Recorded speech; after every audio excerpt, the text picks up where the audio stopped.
Bueno, chicos, muy buenos días. El día de hoy vamos a ver momento de inercia. El momento de inercia nos vamos a dar cuenta que precisamente es un momento de rotación en el eje que puede tener el material. También se conoce como segundo momento de área. Es una propiedad geométrica en las secciones transversales. Es el giro que va a existir en los elementos. Por ejemplo, si hablamos de un cilindro, dentro del eje central, del centro, va a existir un momento de rotación. Esto no solo va a pasar en elementos homogéneos, sino también en elementos que no sean homogéneos. En cualquier elemento va a pasar. Nosotros lo vamos a ver en elementos no homogéneos, pero van a seguir bajo la misma premisa.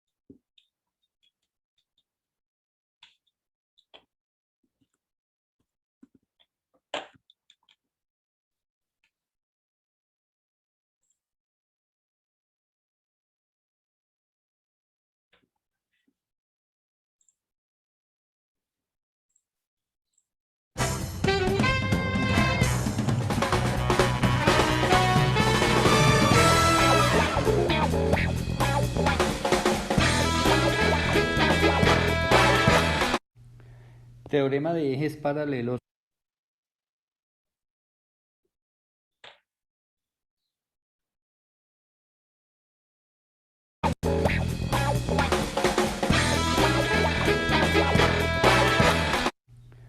Teorema de ejes paralelos o teorema de Steiner. Bueno, este teorema se utiliza mucho en el cálculo de momentos de inercia de figuras compuestas. Bueno, y miremos lo que nos plantea este teorema. Entonces el teorema nos dice que si se pretende hallar el momento de inercia de esta área, de toda esta área, respecto al eje A', dice que es un eje que queda por debajo de la figura, entonces nosotros sabemos que ese momento de inercia respecto al eje A' va a ser igual a la integral de la distancia desde el eje hasta el elemento diferencial. Nuestro elemento diferencial es de A. La distancia desde A hasta el eje el eje A' es un Y. Entonces, este momento de inercia es igual a la integral de y cuadrado por dA, por definición de momento de inercia. Bueno, y ahí está en rojo. La distancia del eje A' al elemento diferencial es y es un valor fijo, y ese y se eleva al cuadrado y se multiplica por el diferencial de área. Así se calcula el momento de inercia respecto al eje A'. Pero resulta que en muchos casos vamos a tener que involucrar el eje centroidal. El eje centroidal o el centroide de la figura es un eje que pasa por el centroide de masa o por el centroide de gravedad de la figura cuando la figura en su material es homogénea. Entonces se llama el eje centroidal. Este va a ser nuestro eje centroidal. Cuando necesitamos involucrarlo en el cálculo del momento de inercia, ahí es que utilizamos el teorema de ejes paralelos, ya que ese eje centroidal, fíjense, debe ser paralelo con el eje de referencia, que es el eje A'. Y en este caso, el eje centroidal lo estamos llamando el eje BB', eje centroidal. Y este es nuestro eje de referencia. Entonces Steiner relacionó esos dos ejes a través de una distancia d. Esos dos ejes están separados una distancia constante d. D es la distancia de separación entre el eje A' y el eje BB', que aquí está en amarillo. Y como este es el eje centroidal, la figura tiene un momento de inercia respecto al eje centroidal. Porque recuerden que uno puede calcular el momento de inercia respecto a cualquier eje o respecto a cualquier punto. Cuando es respecto a un punto se llama momento de inercia polar. Bueno, ahora si nosotros expresamos entonces momento de inercia respecto al eje A' igual a la integral de y, pero ese y, si vemos aquí en la figura, ese y va a ser la suma de d más y'. donde y' es la distancia desde el eje centroidal, de acá del eje centroidal, al elemento diferencial, la cual acabé de marcar aquí en verde. Y', distancia del eje centroidal al elemento diferencial. Entonces, ese y, todo este y, lo voy a expresar como a la suma de d más y'. Entonces aquí vamos a decir que y equivale a d más y'. Pero como este y está al cuadrado, pues aquí me toca elevar al cuadrado, esa distancia al cuadrado y por el diferencial de área. Bueno, nosotros sabemos por álgebra elemental que esto que tenemos aquí adentro del paréntesis, esto es un binomio al cuadrado. Entonces el desarrollo de ese binomio al cuadrado es la primera al cuadrado, pero de una vez por dA, porque voy a separar de una vez las integrales, más dos veces la primera, que es d, por la segunda, que es y', y esto por el de área, más la segunda al cuadrado, la segunda es y' al cuadrado, y esto por el de área. Es decir, desarrollé este binomio al cuadrado como d cuadrado más 2d por y' más y' al cuadrado. Desarrollé el binomio en un trinomio, este binomio en un trinomio cuadrado perfecto. Y de una vez, como son tres sumas, pues separé en tres integrales.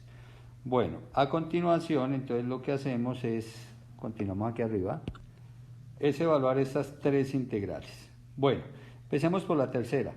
La integral de y' al cuadrado por dA.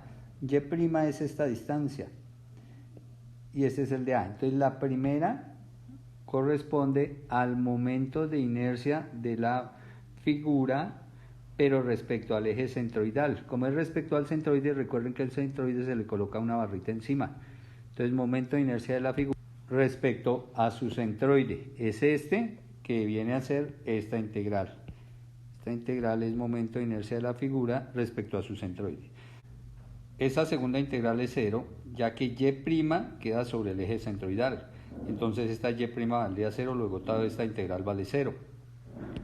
Y la tercera integral, esta d es una distancia constante, luego este d cuadrado sale en la integral. Entonces me quedará d cuadrado y me quedará la integral de área, pero la integral de área, pues al integral me da el área. Y como estos están sumando, entonces aquí dejamos la suma. Y aquí ya tenemos la ecuación. Esta es la ecuación del teorema de Steiner o el teorema de ejes paralelos. Esta ecuación. Momento de inercia respecto a un eje A' es igual al momento de inercia respecto al eje centroidal de la figura más el valor de la distancia fija o constante entre los dos ejes que deben ser paralelos, por eso esta debe ser constante, porque este debe ser paralelo con esto, por el valor del área de la figura, esta distancia al cuadrado. Y aquí está puesto nuestro teorema de ejes paralelos, momento de inercia igual a momento de inercia centroidal más área por distancia al cuadrado. Bueno, y esta se amplía también no solo para el momento de inercia centroidal, sino también para el momento de inercia polar. Momento de inercia polar es igual al momento de inercia polar respecto al centroide de la figura más área por distancia al cuadrado. Pero también se emplea para el radio de giro del área. El radio de giro del área respecto al polo al cuadrado es igual al radio de giro respecto al centroide más la distancia al cuadrado. Se amplía el teorema a este momento de inercia y a este radio de giro. Y este es el teorema de Steiner o teorema de ejes paralelos.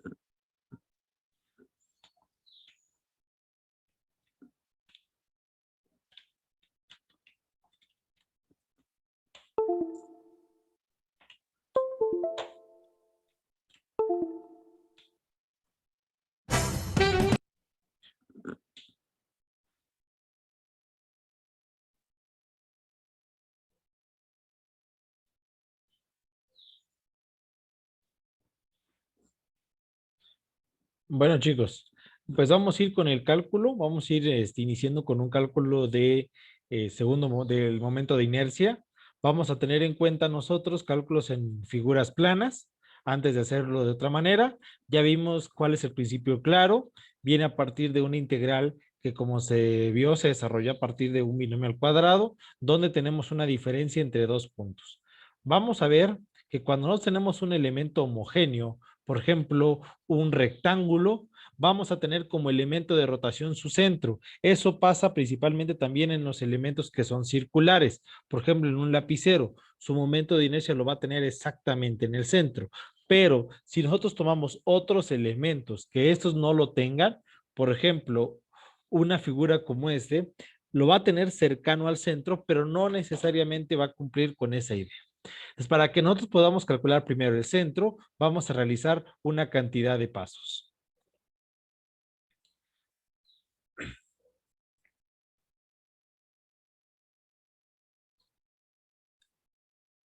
A ver, vamos a ver. No sé quién de ustedes, chicos, puede hacerme el favor de leer estos 6 pasos. Yo, Inge. A ver, si me hace favor. 1. Se divide la figura compuesta en figuras planas sencillas y se calcula el área de cada parte. 2. Se calcula la ubicación del centro de masa de la figura compuesta. 3. Se calculan las distancias que hay desde cada centro de masa de las figuras sencillas hasta el centro de masa de la figura compuesta. 4. Se calculan los momentos de inercia de las figuras sencillas con respecto a sus ejes, que serán paralelos a YG y XG, para lo cual utilizaremos las fórmulas representadas a continuación. 5. Se calcula el momento de inercia de cada una de las figuras sencillas respecto a los ejes XG y YG, aplicando el teorema del eje paralelo, es decir, el teorema de Steiner. 6. Se calculan los momentos de inercia de la figura compuesta a partir de los momentos del paso anterior. Ya. Gracias. Gracias, gracias por apoyarnos. Bueno, vamos con paso por paso en todos nuestros elementos. Vamos a tener en cuenta que cada figura va a tener un momento de inercia diferente. Si es un rectángulo, va a tener dos partes. Recordemos que un rectángulo, ahí está. Un rectángulo, pues tiene dos partes.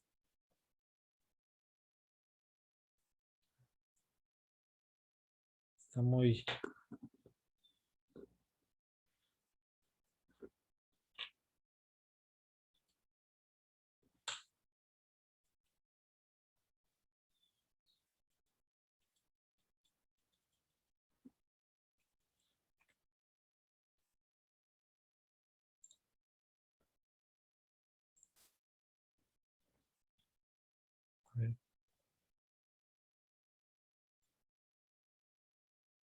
Va a tener una base y una altura. Va a tener una base y una altura, y el centro va a depender directamente de la mitad de la altura y la mitad de la base. Los dos momentos no van a ser lo mismo, debido a que, como no es una figura regular, así que tenga las mismas medidas en los dos lados, vamos a ver que va a haber un momento mayor de un lado que del otro. Por ejemplo, si yo lo pongo a girar, el momento existente en la base va a ser mucho menor que con respecto, va a ser mucho menor con respecto a este lado, a esta mitad de altura, que con respecto a la base, que sería este valor mucho más grande. Eso mismo va a pasar, por ejemplo, en el caso de los triángulos. Si tenemos un triángulo, no sé qué le pasa, se me va muy feo el cursor. Igual vamos a depender directamente de las distancias, qué valor vamos a tener y qué tipo de momento vamos a tener. Esto va a aplicar, si se dan cuenta, hay varias fórmulas, hay varios tipos de formas: rectángulos, triángulos, círculos, semicírculos, cuarto de círculo. Existe una gran cantidad.